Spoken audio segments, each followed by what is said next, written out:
1528 நாம் காத்திருந்தோம். 1528 சரியாக சொல்ல வேண்டும் என்றால் 496 ஆண்டுகள் காத்திருந்தோம். 496 ஆண்டுகள் காத்திருந்து குழந்தை ராமனுக்கு அயோத்தியாவில் நேற்று மறுபடியும் குழந்தை ராமன் தன்னுடைய வீட்டுக்கு சென்றிருக்கின்றார். இத்தனை காலமாக டென்ட் கொட்டாயில குளிருக்கு வெளியே மலையில நனைந்து கொண்டு ஒரு டென்ட்டுக்கு கீழே குழந்தை ராமரை உட்கார வைத்திருந்தார்.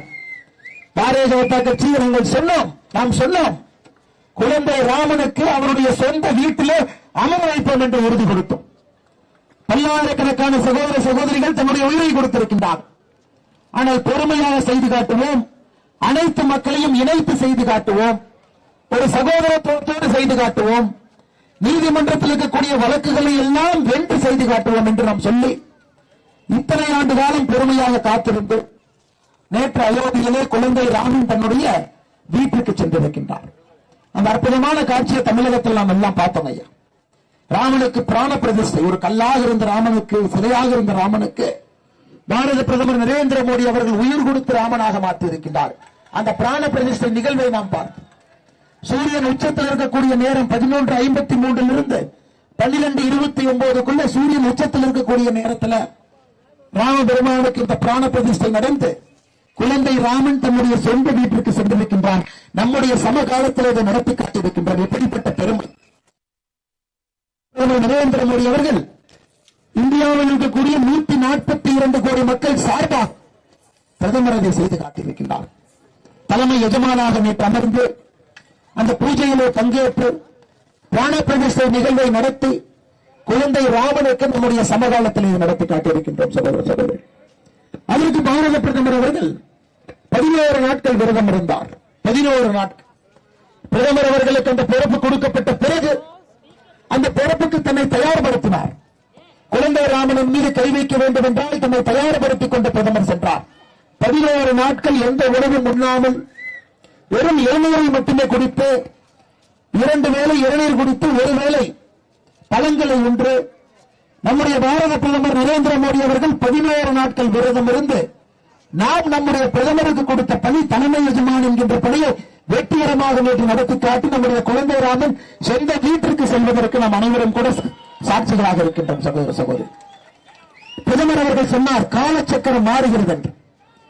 எப்படி இலங்கையிலே சிறைபிடிக்கப்பட்ட சீதை பிராட்டி எடுப்பதற்கு ராமபெருமான் அங்கே சென்று ராமசேத்துவன் மூலமாக ஆயிரக்கணக்கான ஆண்டுகளுக்கு முன்பு சென்ற பொழுது காலச்சக்கரம் மாறியதோ, நேற்று குழந்தை ராமன் தன்னுடைய சொந்த வீட்டிற்கு சென்ற பொழுது இந்தியாவுடைய காலச்சக்கரம் மாறி இருக்கிறது என்று சொன்னார்.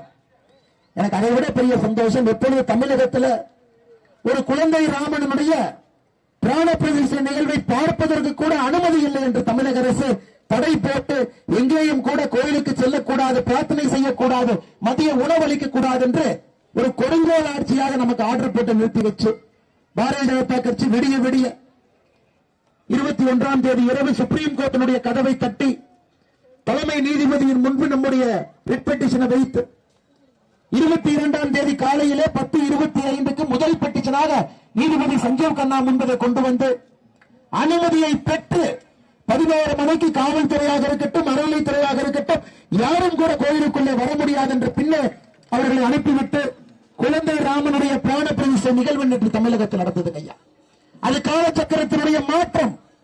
எப்படி பாரத பிரதமர் அவர்கள் அயோத்தியாவில் குழந்தை ராமன் தன்னுடைய சொந்த வீட்டிற்குள்ளே காவல் எடுத்து வைத்த பொழுது அது காலச்சக்கரத்தினுடைய மாற்றம் என்று சொன்னார்களோ, தமிழகத்திலே குழந்தை ராமனுடைய பிராண பிரதிஷ்டை நிகழ்வுகளை பங்கேற்க கூடாது என்று திராவிட முன்னேற்ற கழகம் நம்மை தடுத்த பொழுது அதுவும் காலச்சக்கரத்தினுடைய மாற்றம். ஐயா, காலம் மாற ஆரம்பித்திருக்கிறது, காலச்சக்கரம் மாற ஆரம்பித்திருக்கிறது.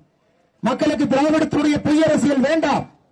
காலம் காலமாக 70 ஆண்டு காலமாக ஏழை மக்களாக தமிழகத்தில் இருப்பதற்கு யாருக்கும் பெருமை இல்லை. தமிழகத்தில் ஏழை மக்களை பார்ப்பதற்கு பாரதிய ஜனதா கட்சிக்கும் பாரத பிரதமர் நரேந்திர மோடி அவர்களுக்கும் பெருமை இல்லை. அரசியல் மாற வேண்டும், குடும்ப ஆட்சி ஒழிக்கப்பட வேண்டும், ஊழல் ஆட்சியை வீட்டுக்கு அனுப்ப வேண்டும். பாரத பிரதமர் நரேந்திர மோடி அவருடைய பொன்னான ஆட்சி இந்தியா முழுவதுமே மிகப்பெரிய மாற்றத்தை ஏற்படுத்திக் கொண்டிருக்கிறது. எங்கேயெல்லாம் பாரதிய ஜனதா கட்சி மாநிலத்தில் ஆட்சியோ அங்கேயெல்லாம் டபுள் இன்ஜின் கவர்மெண்ட். பிரதமர் அவர்கள் டெல்லியில் இருந்து நம்முடைய ஆட்சி மாநிலத்தில் அங்கேயெல்லாம் வேகமாக வளர்ச்சி நடந்து கொண்டிருக்கிறது. தமிழகத்திலும் அது வேண்டும் என்கின்ற உங்களுடைய இயக்கம் தமிழகத்திலே இது நடத்தி காட்ட வேண்டும் என்கின்ற உங்களுடைய ஆதங்கம். குடும்ப அரசியல் வேண்டாம், லஞ்ச லாவண்யம் வேண்டாம். பாரத பிரதமர் நரேந்திர மோடி அவருடைய தவத்தோடு அவர் நடத்தக்கூடிய அரசியல் நமக்கு வேண்டும் என்று நீங்கள் அனைவரும் தீர்மானிக்க ஆரம்பித்திருக்கின்றீர்கள் சகோதர சகோதரிகளே. அதற்கு சாட்சியாக 2024 நிச்சயமாக பாரத பிரதமர் நரேந்திர மோடி அவர்கள் உங்களுடைய அன்போடு 3வது முறை ஆட்சி கட்டளை அமருவார் என்கின்ற நம்பிக்கை நம் அனைவருக்கும் இருக்கிறது.